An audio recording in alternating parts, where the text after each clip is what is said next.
Welcome to another Peaceful Solution Character Education certification course. Everyone standing can be seated. Those of you that are coming in, welcome. Those of you that are joining online, thank you for joining us.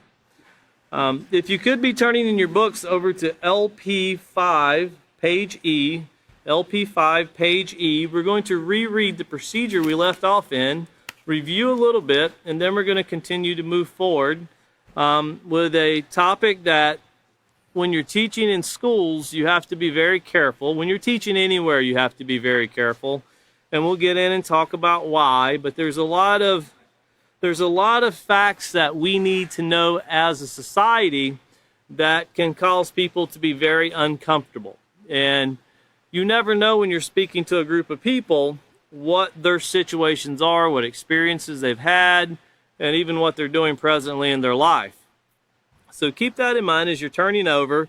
And as you're turning over, for all those online who have are still requesting our books, if you could, just send your request to either info@peacefulsolution.org, or you can send it there to our Facebook page. Just make a request, and we'll be glad to send you links to all of our books. People are asking, can we go ahead and get the other books? You sure can. Just send a request, and we'll be more than glad to send you links so that you can have soft copies. If you would like a hard copy, you can always order them through the www.peacefulsolution.org, and we'll send them to you. If you're out of the country, it becomes very difficult, and it's a lot easier to send you the digital versions. And you can print them off for yourself, and that way you'll have them. Or you can use, a lot of people are using them now on iPads and so forth, tablets, where they can highlight. And I'm not a digital book kind of guy. I'm more of I need a hard book to take an ink pen and write in. I've tried the digital thing. It just doesn't work very well for me. But anyone that wants to request that, please do so, and we'll be more than glad to send them to you.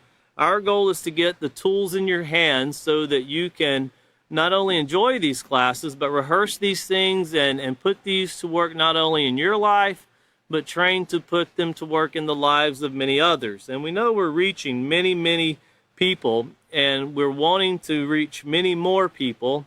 And of course, you can also request them. If you have requests for other languages, right now we presently only have Spanish and French available, and those are only available in certain books, but we'll be more than glad to send you what we have. So please contact us, and if we have someone already in your country, we will be more than glad to connect you to those that are in your country that are presently have been taking the course for many years, and that there might be schools already open for you to get involved in. So just let us know and we'll communicate with you. But here on LP5E, once again, we're in Procedure 8, and there's quite a few pages, about 6 pages in Procedure 8. And it says, tell students that just like other influences, peer pressure can be both positive and negative. And remember what an influence is. We went over that in the character unit on page 60. We reread a definition here in the self-control unit.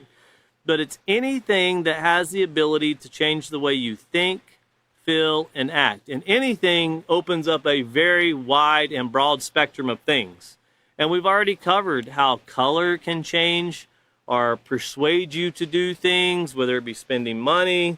We've already went through a scenario where a soda company advertised in one of the movie trailers before a movie. They just flashed their soft drink on the screen just for a second, and people immediately got up. They were thirsty, and a lot of people went and bought that particular drink. So a lot of these things can be very subtle, and we can be making decisions off of things that we might not even realize why we were influenced to do these things. But these influences are all around us. And remember what we were told, never underestimate the power of an influence. So never think that your mind or you are so strong that it doesn't matter. You know, I can be around this negativity all day long and it won't do anything to me. Well, eventually it does. It wears you down. So be mindful of that when we're talking about building positive character here. But once again, influences and peer pressure can be both positive and negative. Now, we turned over to page 138, and we read the section. We started reading the section. We didn't complete it. There are 2 sides to every coin. Notice it says, emphasize that risk-taking behavior can result of a lack of self-control. So emphasize once again that risk-taking behavior is a result of a lack of self-control.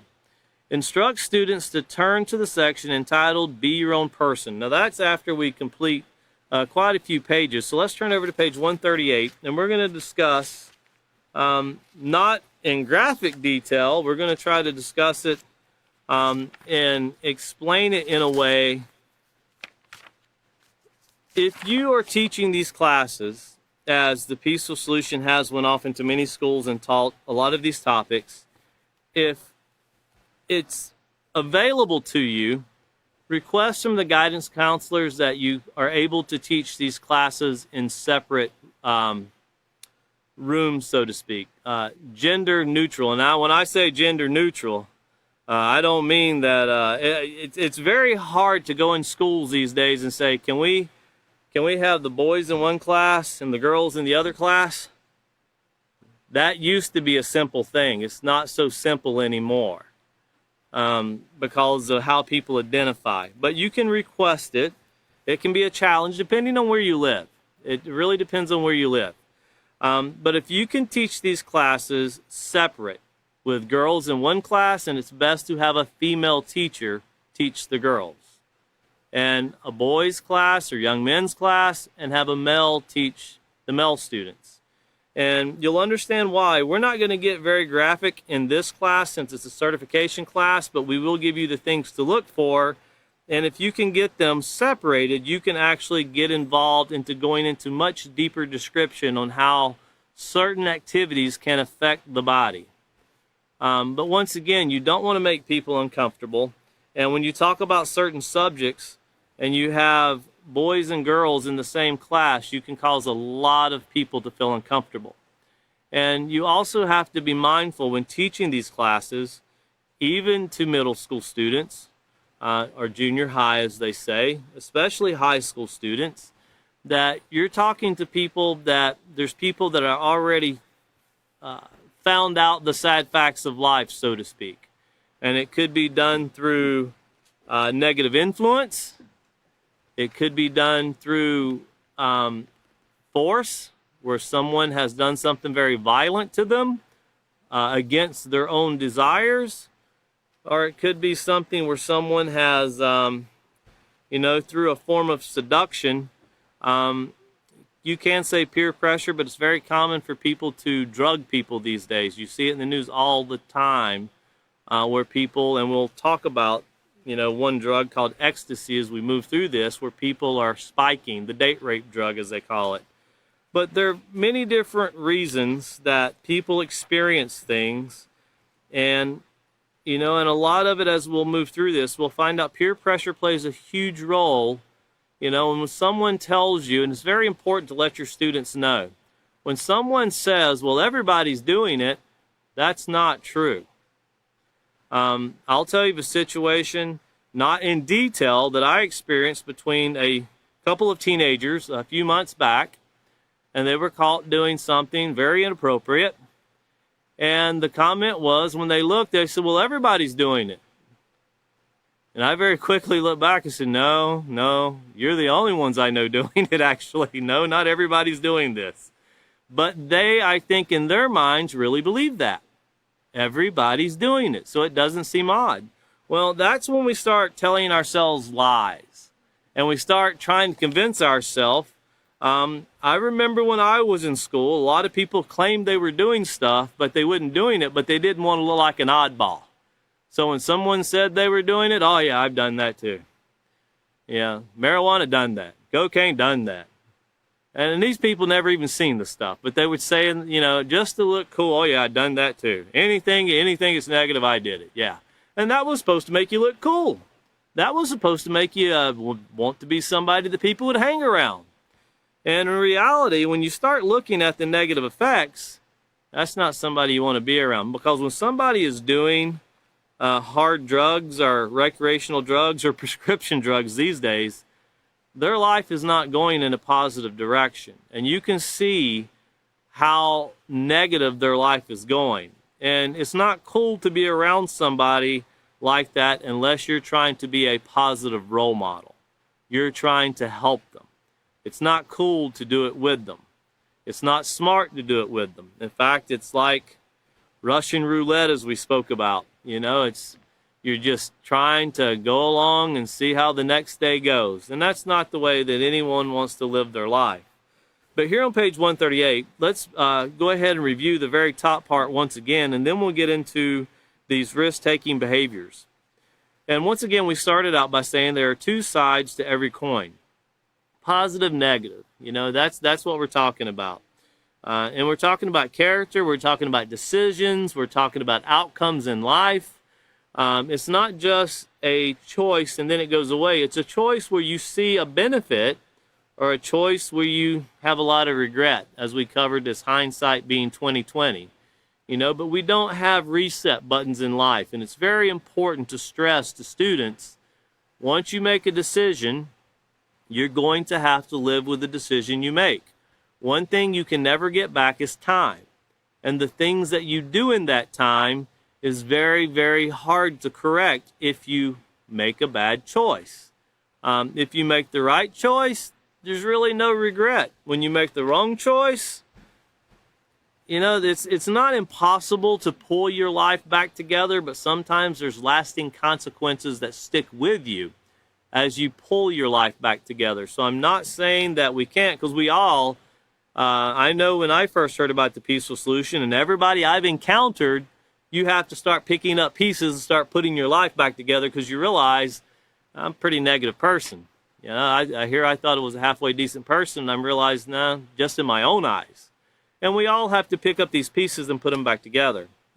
But here it says at the very top of the page that peer pressure can influence you in both positive and negative ways.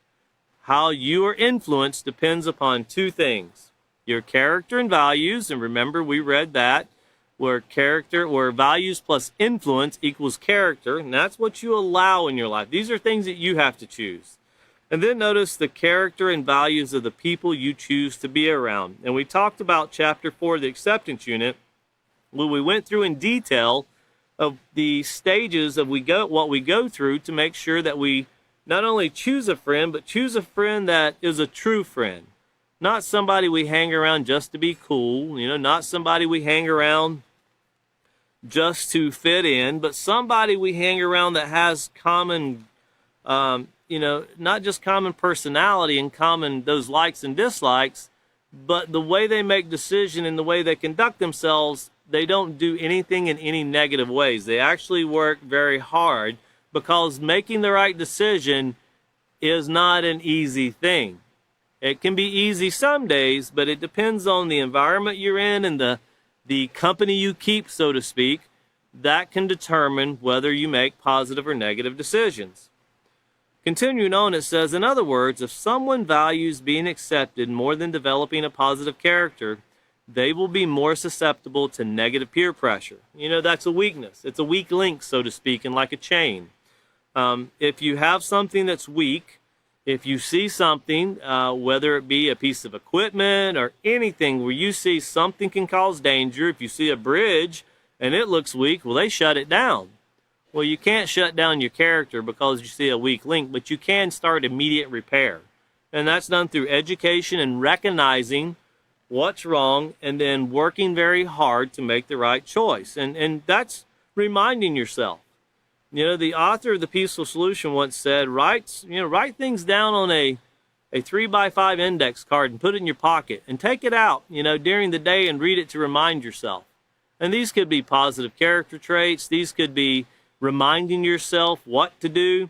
I know of one person that every time they would get angry, they would pull out the card and remind themselves of why they should control their anger. And you know what? They actually have made a huge change in their life to where they've got to where they can control it very well.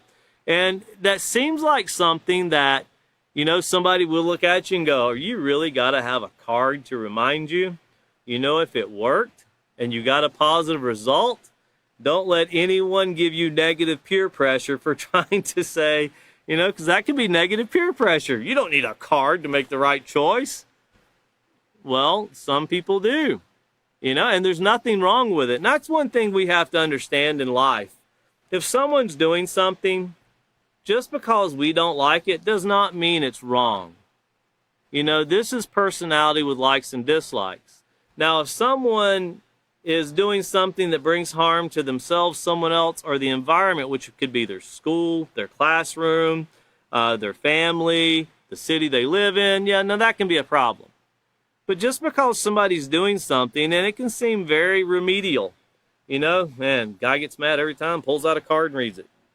And if it works, there's nothing wrong with it, and hats off to someone that's willing to go that far, because that shows that they're truly trying to make a difference.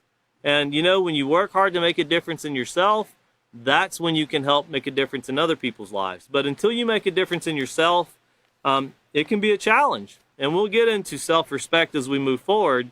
But just consider this peer pressure once again and how acceptable we can become if we allow ourselves to be around it.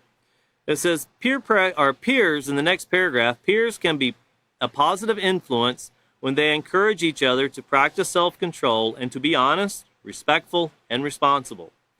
There are many ways you and your peers can influence each other to do positive things. For instance, you can encourage each other to develop a positive character by being studious and taking education seriously, to respect the possession of others by not touching anything that doesn't belong to you, to be helpful, healthy, and drug-free.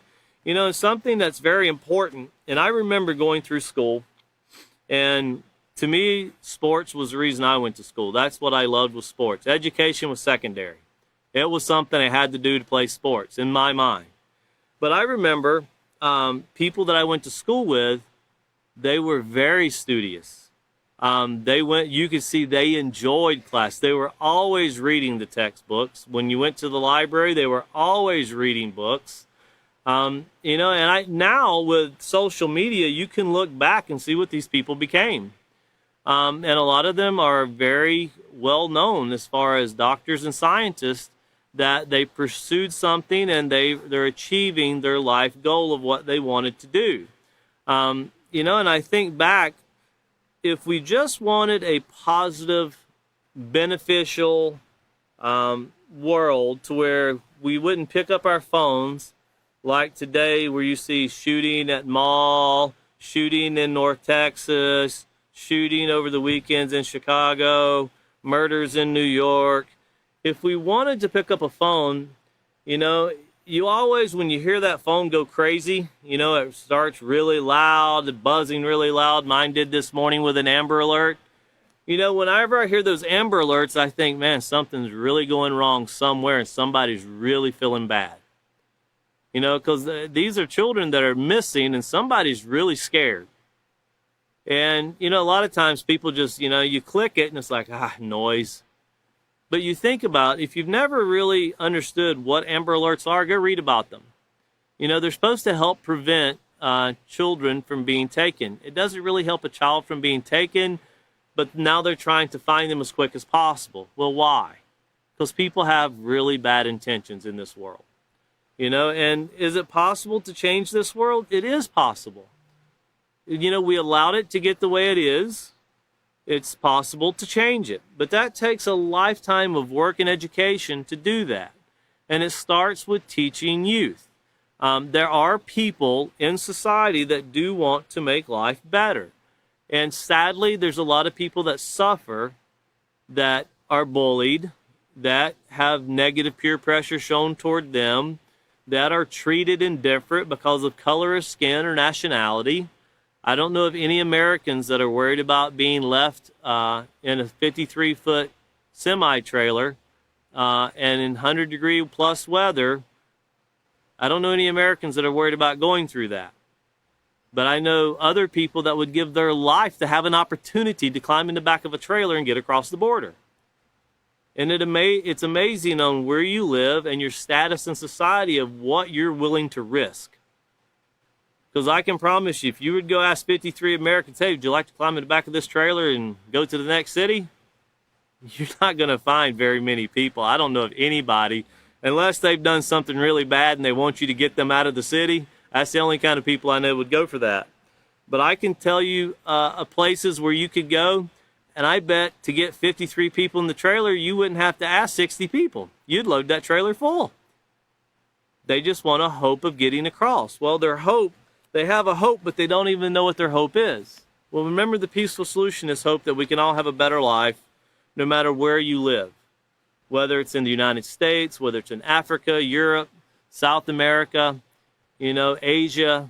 It's completely, it's irrelevant. Human life all should be valued the same. And this is what we're talking about here with this peer pressure and this conformity that we spoke about. We really have to work when we engage each other to realize that this mindset that society has taught us, that to be more important, to make yourself feel better, you have to put someone else down. And that's pretty common in society today. But that's a really false reality. That's very fake when you're dealing in the reality of solving problems. If you ever feel the need to put someone down to make yourself feel better, that's when you realize you need to go find a counselor. Find a trusted adult you can talk to, because that's a sign that you're not trying to get something negative out of your own life. You're too busy trying to excuse it. And we can all do that. We can all be found guilty of that. And it's not a hard thing to do. It's a very common thing in society. But here, the part that is the most uncomfortable part of the peaceful solution to teach, but it is also one of the most necessary things to teach. And once again, we recommend, if you can get the classes separated, boys in one class, girls in the other, it's very important that you do that. But I can tell you, myself and some of the other peaceful solution instructors went somewhere to teach one time this very topic, and our class was all girls, and it was very uncomfortable. And we had to find a way to teach it without making people uncomfortable, but yet get the information across. And it was possible to do it, but as teachers, when you're involved in that, if there's someone uncomfortable in your class, make sure you're the most uncomfortable. And don't make someone else uncomfortable. Try to make sure you're the one that's the most uncomfortable, and that way you'll guard very carefully how you say things and how you word things. And keep in mind, when we get into some of these things that we're going to speak about, you're most likely going to have students in your classroom that have either been through these things or they're going through these things. And it's very, very common to be in a school and teach and have a guidance counselor come to you and say, I'm really glad you mentioned that about herpes, because there was like 8 people in your class that actually have it right now. And that's a very sad thing when you're talking about 15 and 16-year-olds, because that's, as they say, that's the STD that keeps on giving. It never goes away. It comes out with a vengeance, and then it takes a nap, and then it comes back and it takes another nap. And they even have a drug they can give you to help it take a really long nap, but it still comes back. It never goes away. It's there. It's always in your body, and it hibernates, and it jumps around. And there's a lot of people that will tell you that, you can cure these things. All you need is antibiotics. You're done. You can go right back out and do the same thing over again.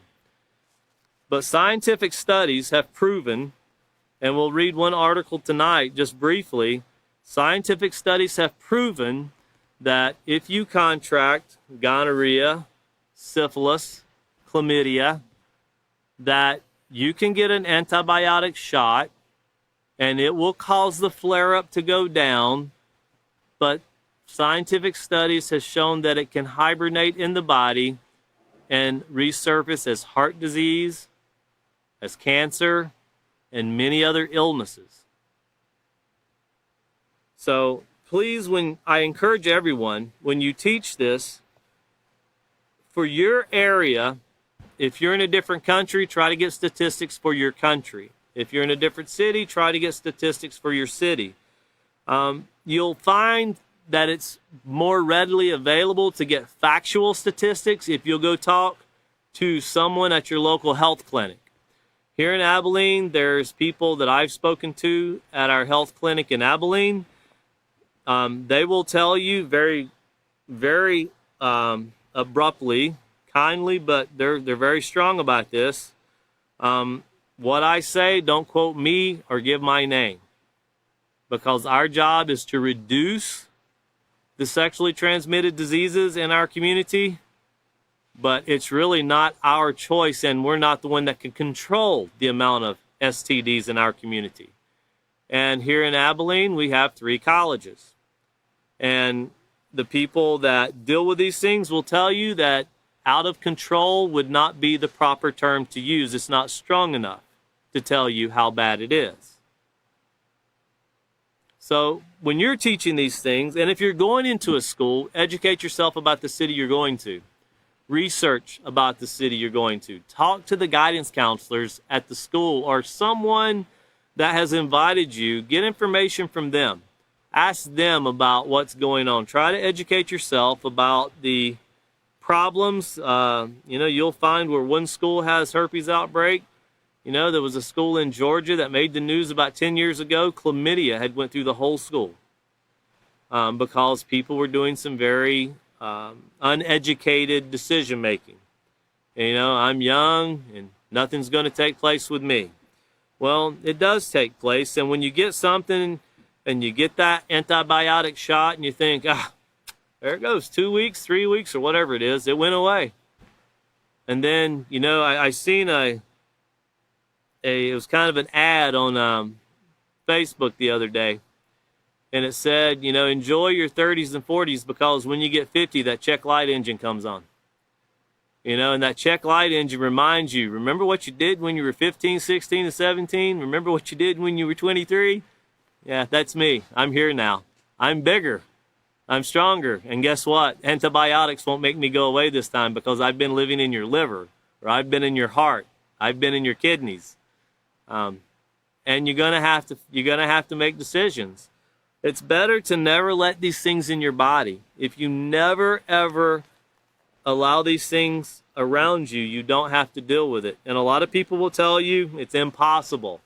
That's not true. Scientific study proves that people that are in committed relationships cannot spread STDs. You have to bring it into the relationship. 2 people, now it can take place through blood transfusions, of course, and it can take place through other means.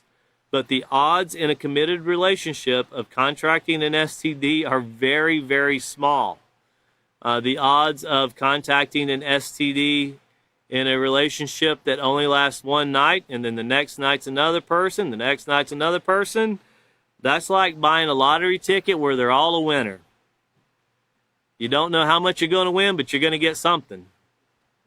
So I want to read you something before we get into this. But once again, these risk-taking behaviors that we're going to talk about, one is premarital sex or being promiscuous. And this is basically, a lot of schools will ask you, premarital, that sounds religious. Well, I think that's a fair statement. I think that would be a very fair statement. But what we're trying to say is, we're trying to say relationships without commitments. Marital means you've committed. Doesn't mean people are very loyal in their commitments, but at least they put forth some kind of effort. But it's more than just hooking up with somebody different every night. So we're talking about promiscuity. We're not there to preach religion. That's actually not even allowed by the government for the Peaceful Solution to do so. And that's not what we're insinuating. We're insinuating about making commitments and agreements and keeping them. And if you put everything together we've come through thus far, you'll understand about these commitments and agreements we're talking about. Also, the use of illegal drugs. And remember, prescription drugs that are not prescribed to you are also illegal. The use of prescription drugs, if they are prescribed to you, if they're not used as directed, is also illegal. If the doctor says take 1 pill, but 4 makes you feel better, that's illegal. You're actually not allowed to do that. And then, of course, also underage drinking, but we're also going to talk about drinking even if you're of age and doing it in excess to the point where, it affects your decision making. But I want to read you an article here. This article came out in 2020, and this is some facts that we've read before, but I want to read to you the confusion in this right here. And I think our students that have been following the Peaceful Solution for years would recognize what I'm getting ready to read as utter confusion. But this is put out, I don't want to really bash the place that put this out, but there's supposed to be someone that makes you aware of STDs. There's supposed to be someone that helps you to avoid them. But this is the article and what they say. The timing seems right to have all this awkward conversation. This came out in February, and they say February is the season of love after all. We've just celebrated the ones we love most on Valentine's Day. Wherever there is love, there is also risk, not just of vulnerability and for heartbreak, but of the transmission of disease, sexually transmitted diseases. Anyone is at risk for an STD, anyone having contact, that is, STDs can strike no matter what your age, social economic status, gender, or sexual orientation. Now, love is in the air. And if love is in the air, you could get an STD. That's not really true. And I would love to explain, have a conversation with anyone that thinks that is true. Love is not knowing you have a disease and spreading it. Loving yourself or caring for yourself, you would protect yourself from getting. You would not partake of risk-taking behaviors. Remember we talked about in the character unit that love is one of the most misunderstood emotions that there is. True love would not allow any negative decision-making, negative activities. None of those things would be allowed into a person's life if love is supposed to be positive. And love is a positive emotion, which means it doesn't bring harm to yourself, it doesn't bring harm to someone else, and it doesn't bring harm to the environment. Now, the scary part about this is there are millions of people that have STDs, sexually transmitted diseases, that have no idea they have them because they can lie dormant for many years. And here's a few eye-opening statistics that they give, and we've quoted this before.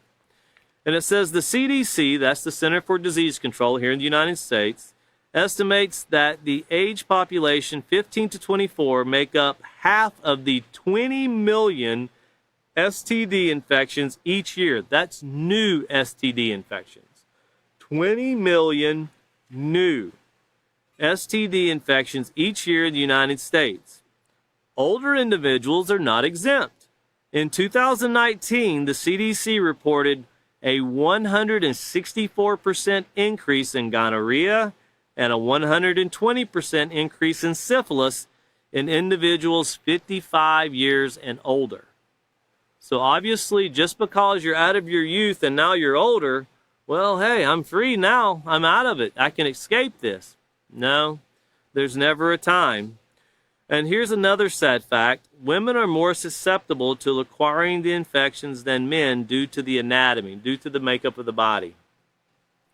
You know, here's a disgusting fact that parasitic STDs are spread through skin contact, skin to skin. You know, if you haven't spent the time to read about monkeypox, which is very popular in the news right now, read about it, research it, see how it's transmitted, see what it takes to transmit it. It's not something that just jumps out on you when you walk by, but it is possible if you have a scratch on your hand and someone has an oozing sore and you touch them and it enters in your scratch, it is possible for you to contract it. But what is the main spread of it? Research it. Make yourself knowledgeable of it because it's becoming greater and greater. And, you know, they're trying to vaccinate people right now, but they're showing that it's not helping. They're vaccinating a lot of people, but it's still spreading. And you're going to hear things like, I'll read you this. Here's a quote from a doctor. And it says, chlamydia is curable, but it's very important that all partners are tested for treatment and avoid reinfection. Well, how do you avoid reinfection unless you change your behavior? How do you avoid reinfection unless you change your lifestyle? And how is it curable if scientific studies have proven that chlamydia affects your heart later on in life, just like syphilis can? Syphilis can destroy your heart. There's scientific studies where it even shows that syphilis can leave your brain looking like Swiss cheese. It literally can start consuming and deteriorating the mind. And these are scientific facts. And don't take our word for it. Get online and educate yourself about these things. Once you do that, you start realizing how serious this topic is and why it's not a can be taught, it should be taught. And really it must be taught. If we want to educate a society to improve their life and to change things, it must be taught. And there's some pretty disgusting things we're getting ready to get to that's in our self-control unit here, but think about it. Individualize this in your own life. I'm not asking for anybody to share their own life as we're sitting here in these classes, or if you're watching, I guess you can say the Peaceful Solution is a family program here.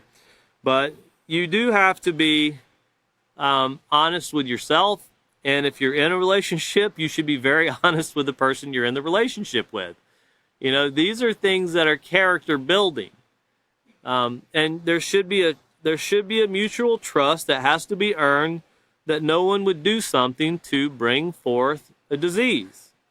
And this is something that should be taught at a young age. And we'll get into people thinking, that's old-fashioned. Well, I'd rather be called old-fashioned than be getting an antibiotic shot for gonorrhea, syphilis, or chlamydia, or to find out that I have HIV. I would rather be called old-fashioned by far than to suffer these things. Once you suffer these things in life, it's important to remember there's no reset button. And society tends to think, especially young people think, one, that'll never happen to me, or two, I can always get a shot. I'll be okay. Well, it's going to affect you later on in life, and there are millions of people that can share this with you. But here's some pretty interesting things that you can also share with your class and get them thinking. Notice here it says premarital sex at any age is a big problem. We just read that even 55 years and above, STDs are picking up at an alarming rate. Rarely does anyone marry the person they first have sex with. The more partners you are exposed to, the more likely you are to contract an STD such as AIDS, gonorrhea, syphilis, or herpes. The fact is, when you have sex, you are not having sex with just one person. Please underline this, highlight it, circle it. This is a scientific fact. This right here is not an opinion. Once again, you are not just having sex with just one person, but with all of the people that person has ever had sex with. This was a study that was done in the UK, and the headline was, most British men could say they have slept with 1,000 people, because of the amount of people that think about this. Let's say you have a random person that goes to a nightclub, once a week. And I've talked to people, these numbers that I'm getting ready to give you from people I've talked to are very low. To me, they're astronomical, but to the average person in society that's went to a nightclub for many years, these numbers are low. But let's say they hook up with somebody every Friday night, so to speak, 52 weeks out of the year. And let's say they do that for, 5 years? What does that come to, 250? And let's say the people they hook up with, did it 26 times a year or 13 times a year. You start multiplying these numbers together, and of course they did it with other people, and they did it with other people, and they did it with other people, and start adding all these numbers up. It can go up extremely fast. And then remember the story I told you about, and it's readily available if you want to go online and read about these things. It's very available. Sadly, there's countries like Thailand and other countries where they're known for that's where people go to travel for prostitution. Imagine when someone hooks up with a prostitute who they're doing it for money, and I'm not speaking down about people that, I know people make really bad decisions, but I also know there's a lot of people, due to negative peer pressure society has placed on people and not seeing any hope, they're making decisions because they think that's the only option they have. So I'm not speaking down about anyone, because I'm a firm believer anyone can change their life for a betterment, but they have to be given the opportunity. And that's what we're striving to do. But imagine if someone is working prostitution and they're working 5 days a week. And, you know, they're pretty common. These guys that will go to the prostitutes, they just don't go to one prostitute. There's no loyalty in prostitution. They'll go to different ones. And in today's society, it's a girl this week and a guy next week. And sometimes it's both at the same time. And I'm not trying to be graphic. I'm just trying to get in your mind what's taking place. Start adding up the number when you talk about how this DNA transfer, and you can start seeing how you can just go out one time and hook up with one person, and it can be like you slept with 50, 100, 200, 300 people. You know, it can even be up in the thousands just from the one person that you slept with. It can be that dangerous. And these are scientific facts. These are not opinions. These are not scare tactics. These are scientific facts. That's what we use to base decision making on. You know, if I take my hand and I lay it down and I take a hammer and I hit my finger, it's going to hurt. If I hit it, it's possible I can break it. But it's definitely going to hurt. You know, I can tell you I'm missing the top part of this finger. I was working on an industrial sewing machine one time, and even though I know if you mash the paddle, the needle goes down. Well, I was working on the needle, and for some reason, I thought it was smart to hit the pedal. And it went right through my finger, and I thought it was smart to jerk my finger loose. Well, there goes the top of my finger. All of that made sense in like 2 seconds or less, but when I look back at it, I thought, I probably should unplug that thing. You know, but hindsight is 20/20. I can't get my top of my finger and put it back on there. You know, and of course it's eventually grown back to where it's just a small niche gone now. But these are things that, you know, it's not a life maker or breaker. STDs are a life changer.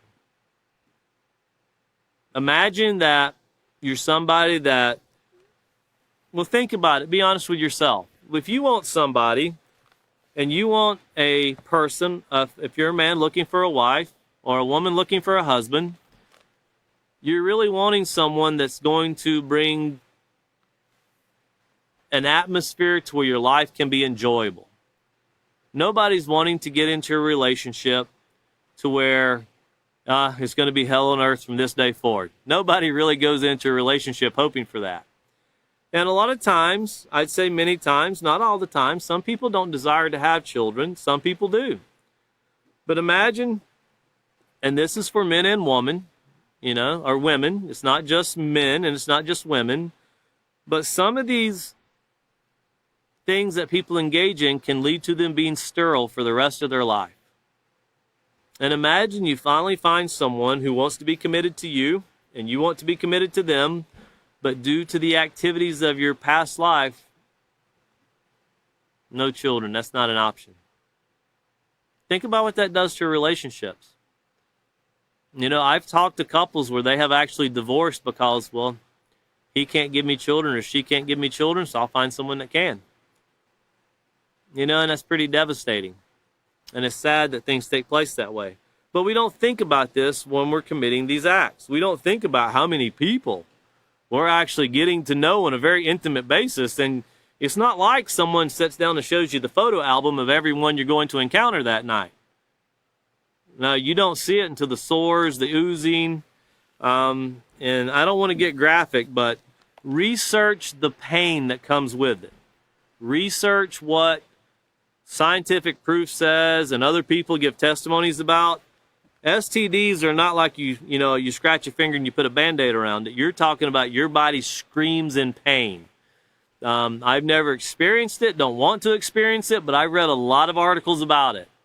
And they say it is horrific. These are things we can avoid, though. But continuing on here, it says, you've already explored how the sexual content of popular shows influence a teen's choice to experiment with sexual behavior. And of course, if you don't remember, that was on page 125 of Monkey See, Monkey Do. And you can go back and watch. It was William that taught a lot on that class, and Catan also explained in detail those two classes. If you don't remember them, if you haven't seen them, they were just a few weeks ago, go back and rewatch those classes. There was a lot of detail and a lot of information at least an hour in both class to help educate and bring you up to date that we can't really go over continually. We try to rehearse these things, but a lot of information brought in those classes that will help you build your notes as you move forward. Now, once again, the peaceful solution brings things that are proven, not opinionated, but proven. We're not going to tell someone, you can go do it and you can get a shot and you'll be better. That sounds nice, but that's not true. That's not reality, and that doesn't give someone hope. So continuing on here, it says the amount of sexual content on television has contributed to the attitude that premarital sex, once again, these are relationships without commitments, one-night stands, hooking up every night or every other night, every other weekend, once a month, once a year, it doesn't matter. You're playing Russian roulette. So once again, this premarital sex among preteens and teens and adults is no big deal, and that everybody's doing it. Everybody is not doing it. Someone can tell you that. That is not true. Everybody at the nightclub you're at is most likely trying to do it. That's why they're there. People don't go to nightclubs just to hang out. They go to hook up. And someone asked me one time, are you trying to say anything bad about nightclubs? Yes, I am. It's a place of negative peer pressure. It's a place where people go to seduce people. And it's not just nightclubs. It can be many other places. But when you go to a nightclub, you know as well as I do, when people go, they dress very provocative. The women know that they can go and they'll play with a guy's mind all night just so they don't have to pay for any drinks. He'll pay for them all. And if he's lucky, as they say, that's all he'll lose out on is his drinks that he bought. Because if she's letting you do that for her, she's probably did it with other guys, and there's probably more to that than buying drinks. And if you're lucky, as they say, you won't get anything else. That'll be it. But you think about, when you go to the paint store, what do you go to buy?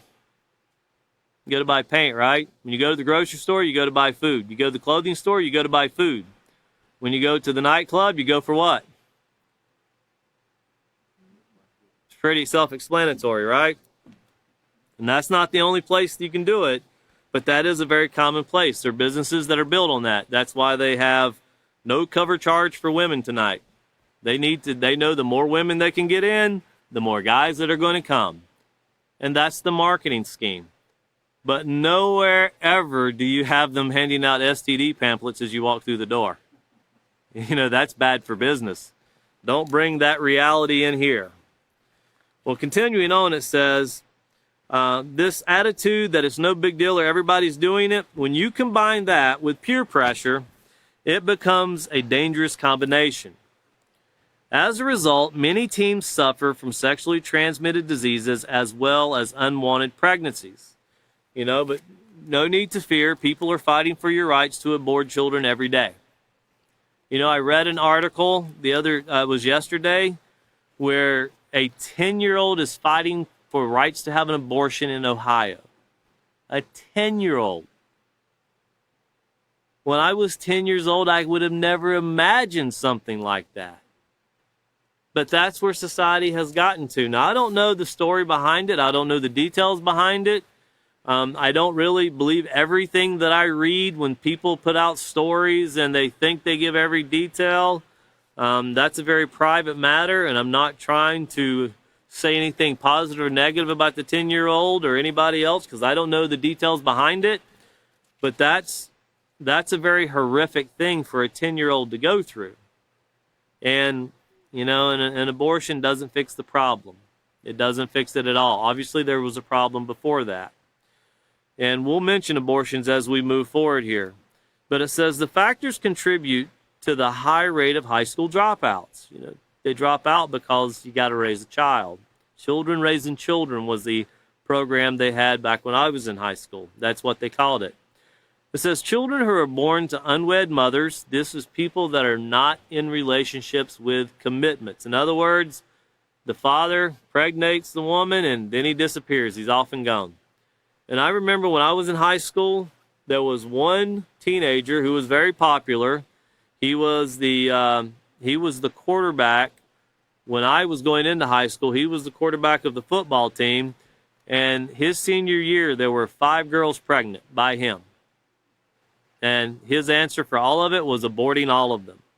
But there was a couple girls that didn't want to. Imagine being a senior in high school, you don't even have a job yet, and you're facing paying child support on 3 children. Not only is that not a smart business decision, that's a very ignorant decision in general. Because obviously, if you just commit to 1, 2 other children, they're not going to associate with them. It's very different if a father is part of their child's life. But when you're talking about people that do things like this, they're not intending on being part of a child's life. When their idea is to, just kill it, execute it, get away, get it out of my mind. I don't want nothing to do with it. That pretty much lays the ground that child is not going to ever know its biological father. You hope somebody else will step in and do the job. Will help train up and teach. Because just stepping in and taking someone fishing is not enough. Training and teaching, educating, that's what a true, whether it be a father or a guardian or a mother, that's what they do. Just hanging out watching TV, that's not enough. That's what leads, as we said, to what's going on today. That's where these influences, a large part of where these influences are coming from. But it says, once again, children who are born to unwed mothers are more likely to be neglected and physically, mentally, and emotionally abused. Please go back and reread the 2nd chapter of the character unit, and it's entitled All in the Family, where we talk about the abuse that takes place in a family. Just bring that back to your mind when you're teaching these classes. And if you're able to go through the whole program with your students, bring it back to their mind also. But a lot of your students sitting in that class, they're going to relate to this really well. They're going to already, understand what you're talking about. And when you have a large classroom, you're going to have students that are living in father-only homes, students that live in mother-only homes, students that are living with their grandparents, students that have this ideal relationship with mother and father both at home, students that live with mother and father but they're abusive, drinking, drugs. You'll have as many colors as you can find in the spectrum. That's how many relationships you'll find in your students themselves. So be very mindful in everything that you teach. In addressing this topic, you give your students hope and you give them direction on how they can make it better. Anyone can tell someone what they did is wrong. The Peaceful Solutions goal is to show others how no matter what you've done that's wrong, no matter how wrong you've done it, you can actually change your life to do better.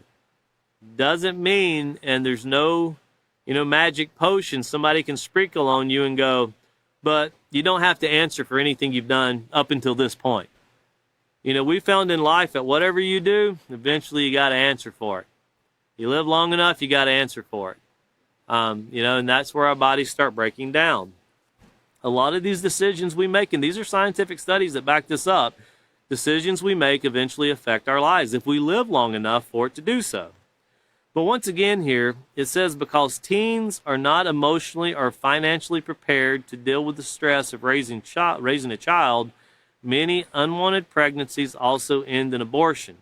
And of course we see what's going on with the abortions right now, where the Supreme Court overturning the Roe versus Wade, with the government actually says that it's your constitutional right to have an abortion. Now they say the Constitution has never said such a thing. But there's a huge push to fight for this. And, I question society and I ask myself, why is there not a huge push to educate people to not get to the point to where you're wanting to kill fetuses anyway? It has a heartbeat. It's proven that they feel pain. I've talked to many people through teaching the Peaceful Solution, women obviously, that have had abortions and regret it very, very much. There was one lady that had an abortion, and she told me, she goes, have you ever seen how it takes place? And at that point, I hadn't. And she told me of a video to go watch online, and I went to watch the video, and it actually showed where the child, you could see legs, You could see a chest. You could see it looked like it was sucking on its thumb. And then they turned on this vacuum system and it just ripped it all to pieces. It literally it was like putting it in a blender and it shredded it down. Now, I really trying to control myself with my, what I have to say on this, but I don't hold much regard for someone that says, it's okay, it didn't feel anything. How do you know? If we were to take you and put you into this situation and rip you apart piece by piece, would it be okay if I said, don't worry, he didn't feel anything? It's always interesting how someone who they believe it's okay will defend it as, I didn't feel any pain whatsoever. How do you possibly know that? And then we even get to the point, and this is what really lets you know, it's not really if the child's in the womb, because now they have late-term abortions to where it can actually be on its way out or out, and you can still choose to abort the child. So it's not just about it doesn't feel anything in the womb. It's about people who are not educated on making decisions, and they're not making responsible decisions, and they're choosing to murder something or someone to get out of the responsibility of what the decisions they have chosen to make. Now, I also know there's a lot of people that, through rape and so forth, these things come up. But I have met someone that had a child through rape, and they raised the child. I think the child was about 14 when I met that person was talking to them. And they said the child has no idea that she was raped and that the father was a rapist, and she's found that the child's just fine. That she's enjoyed her life, even though she lives with the dark secret, that's her child, and she's going to raise it, and she's going to make the best she can with it. And I haven't talked to that person in quite a few years, but that's inspiring to see that someone would do that, because it's not right that, and rape is not just women either. Men are done the same way, just women kind of live with the consequence of bringing forth a life. Men live with the consequence of suffering in their bodies for many years.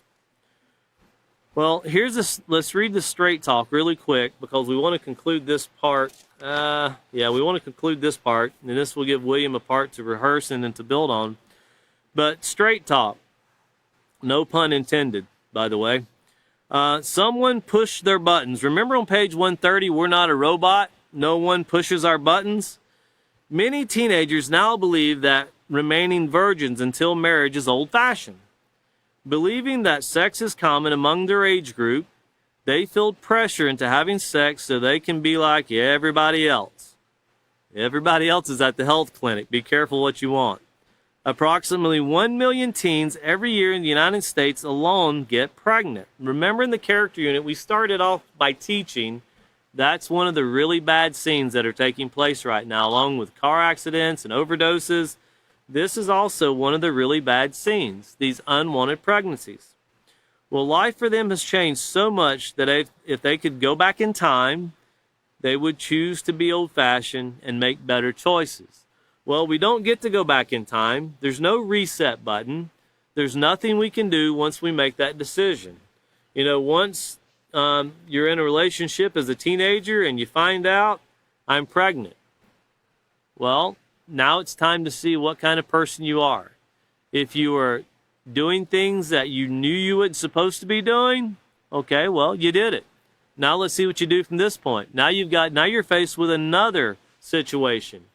Will you make the right choice or a wrong choice? Taking a child and aborting a child, I don't care how many politicians stand up there and try to tell you it's your right, it's your right, it's your right. How is it, and I ask you this to think about this. What is the difference between a child being born full term, coming out of its mother's womb, and being aborted? So it's a life that's sitting there in front of you, and it's aborted, and then its body parts, just like other fetuses, are put on the market for sale. It's a very big business. What's the difference between taking that child's life and then murdering an adult or a teenager? What's the difference?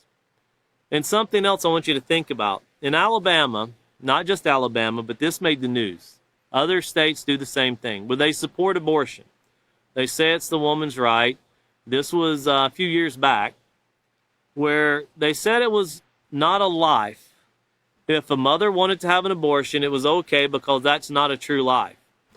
But there was a drunk driving incident where a man hit a pregnant mother, and in the drunk driving incident, the mother and the child in her womb died, and they charged the man with 2 murders. But this is the very same people that said you can abort a child because it's not a life. That's the confusion that society is faced with, and that's the confusion that we have to eliminate. And I'm not saying eliminate people's right to choose, but eliminate people's lack of education that allows them to make bad choices that puts them in this position to begin with. If you're never put in the position to make a bad choice, you're not going to be able to make it. And if you're put in a position where you can make a bad choice, but you're educated on how to make a proper choice, you're going to come out okay. But if you're not educated in that and you're not taught responsibility, people suffer and die. And I don't care how much they tell you, they didn't feel a thing. Consider if that was you. And if someone did you that way. So think about that. So we're going to stop right there.